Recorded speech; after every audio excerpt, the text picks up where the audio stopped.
So we have seen that Schrodinger equation does not satisfy the requirement of special theory of relativity as it is based on non-relativistic Hamiltonian.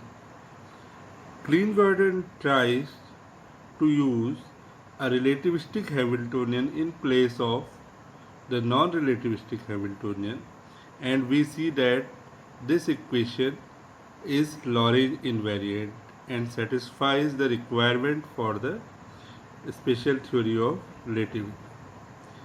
However, we find that it does not incorporate the idea of spin and generally used for zero spin particles such as pi meson, k meson, etc. After the discrepancies of the Klein-Gordon equation, Dirac tries to formulate another equation by taking a first order Hamiltonian in both space and time coordinates such that it is Lorentz invariant also and follows the relativistic equation requirement. So, to formulate this equation, as this equation has to be followed the relativistic equation, so it is must that it satisfies the equation E square equal to P square C square plus M square C4, or E equal to plus minus under root C square P square plus M square C4. This is the essential condition to be fulfilled by a equation if it has to be to satisfy the relativistic condition. Okay, so what if we write the equation such that by taking E H Hamiltonian as plus minus under root C square P square plus M square C raised to the power 4, but the difficulty is that we have to define the square root of an operator which is not yet defined.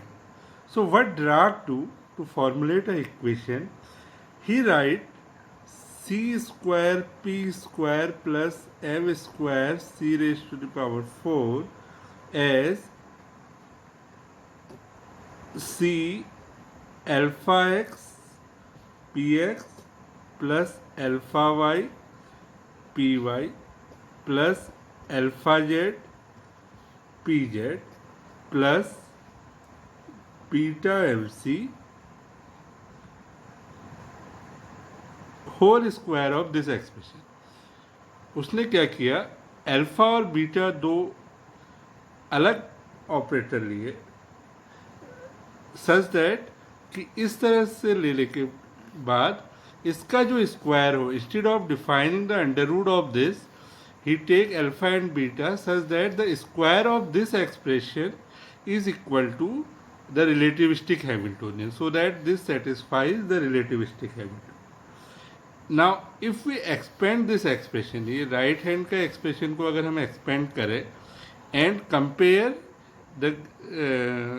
compare this with the left hand side, we get certain conditions which must have to hold true if this equation has to be satisfied. अगर इस equation को satisfy होना है तो कुछ conditions satisfy करनी पड़ेंगी. अगर हम इसको एक्सपेंड कर दें इस एक्सप्रेशन को और तब देखें तो जैसे इसमें से एक आएगा alpha x square equal to alpha y square equal to alpha z square equal to beta square equal to 1. इसका जो पहला टर्म अगर आप इसको देखें, इसको एक्सपेंड करेंगे तो ये इस तरह से आएगा alpha x square p x square plus alpha y square plus p y square plus alpha z square p z square plus beta square m square c square. एक टर्म तो ये आएगा ही स्क्वायर का, प्लस फिर अलग अलग काफ़ी सारे आएंगे. तो यहाँ पी स्क्वायर और ये c का स्क्वायर करेंगे तो P x square c square हो जाएगा। यहाँ पर पी स्क्वायर सी स्क्वायर है, तो इसका मतलब अल्फा एक्स स्क्वायर की वैल्यू कितनी होनी चाहिए, 1 होनी चाहिए। ऐसे ही आप अल्फा वाई वाले कंपोनेंट के साथ देखेंगे तो यहाँ सी स्क्वायर पी स्क्वायर आएगा, यहाँ सी स्क्वायर पी वाई स्क्वायर। तो ये सारे जो कोफिशिएंट है उनके स्क्वायर की वैल्यू 1 होनी चाहिए, सॉरी। फिर और आप इसको स्क्वायर करके देखेंगे तो जो दूसरा टर्म आएगा वो आएगा alpha x alpha y plus alpha y alpha x commutation is equal to alpha y alpha z plus alpha z alpha y is equal to alpha z alpha x plus alpha x alpha z. इस तरह का term आएगा जब हम ऐसे expression को expand करते हैं, तो बीच में ये टर्म आते हैं। लेकिन यहाँ कहीं पर भी अल्फा एक्स अल्फा वाई वाले टर्म नहीं है लेफ्ट हैंड साइड पे, तो इन सब की वैल्यू कितनी आ जानी चाहिए, 0 आ जानी चाहिए।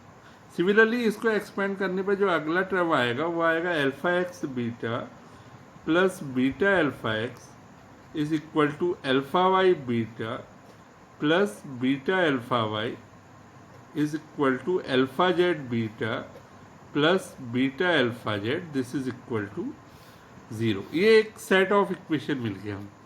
और ये इक्वेशन कहाँ से आ रहा है, हम इसको केवल हमें इसको ओपन करना है, इसका स्क्वायर करना है राइट हैंड साइड का, और दोनों साइड के कोफिशिएंट को कंपेयर करना है। और अगर जब हम उसको कंपेयर करेंगे तो we see such type of relation. अब अगर हम चाहे दूसरी इक्वेशन को देखें चाहे इस इक्वेशन को देखें, it shows that alpha as well as beta anti commutes in pair. Alpha commute anti commute with alpha y, ऐसे alpha y anti commute with alpha z with alpha x. Also alpha x alpha y and alpha z anti commutes with beta also, so they anti commutes in pairs and their square is unity. ठीक है, अब इससे हमें जैसे ही हम ये condition हमें मिल रही है तो इट इज क्लियर कि ये मैट्रिक्स नहीं हो सकती, सॉरी ये नंबर्स नहीं हो सकते, क्योंकि नंबर्स कम्यूट करते हैं। एंटी कम्यूट कौन करता है, मैट्रिक्स। तो हम इसको आगे देखेंगे कि जैसे हमने पॉली स्पिन मैट्रिसेस को देखा है, एंटी कम्यूट्स, सो हम इसको मैट्रिक्स के टर्म में एक्सप्रेस कर सकते हैं। एक हमें यहाँ से कंक्लूजन हम निकाल सकते हैं कि इसको हम मैट्रिक्स के टर्म में लिख सकते हैं, क्योंकि ये इस तरह का एक्सप्रेशन हमारे पास। ठीक है, अब हम instead of writing E equal to this much, what we write, E equal to plus minus c alpha x p x plus alpha y p y plus alpha z p z plus beta f c. Square हट जाएगा क्योंकि E square equal to था p square c square plus f square c की power 4। ठीक है, और तो E equal to इसका अंडर रूट होगा, और इसका अंडर रूट अगर आप लेंगे तो it is equal to this way. तो हम ई को इस तरीके से लिख सकते। ठीक है, अगर आप अल्फा को चाहे माइनस अल्फा से रिप्लेस करें, बीटा को माइनस बीटा से रिप्लेस कर दे, तो प्लस माइनस साइन को कोई फर्क नहीं पड़ेगा। तो अब हम इस इक्वेशन से this is equal to alpha dot p, if you see this is equal to alpha dot p, so the Hamiltonian और the for relativistic function can be written as E equal to H C alpha dot P plus beta m C square. This expression is equal to alpha dot P multiplied by C, and the last expression is when multiplied with C it will give you beta m C square. So what Dirac takes, Dirac defined the Hamiltonian as C alpha dot P plus beta dot m C square. Now we see that it is first order in P as well as E. So we can write this equation by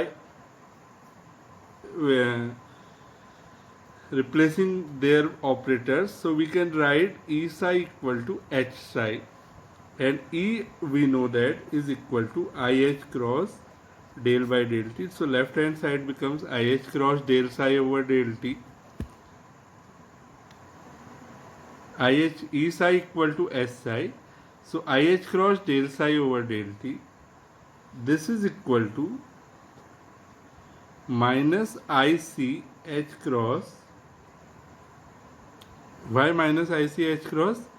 Because P can be written as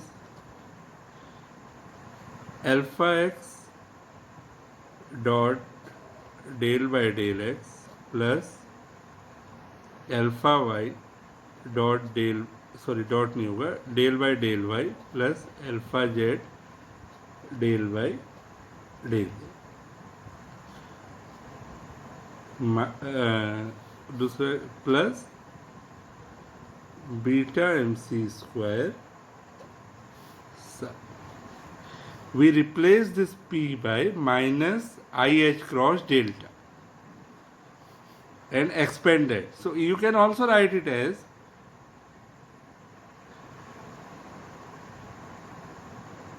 IH cross del psi over del T is equal to minus IH cross C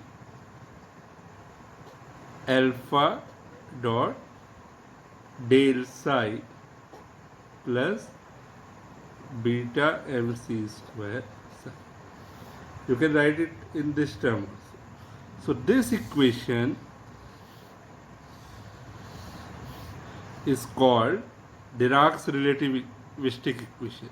So we see that this equation is first order in time as well as the first order in space.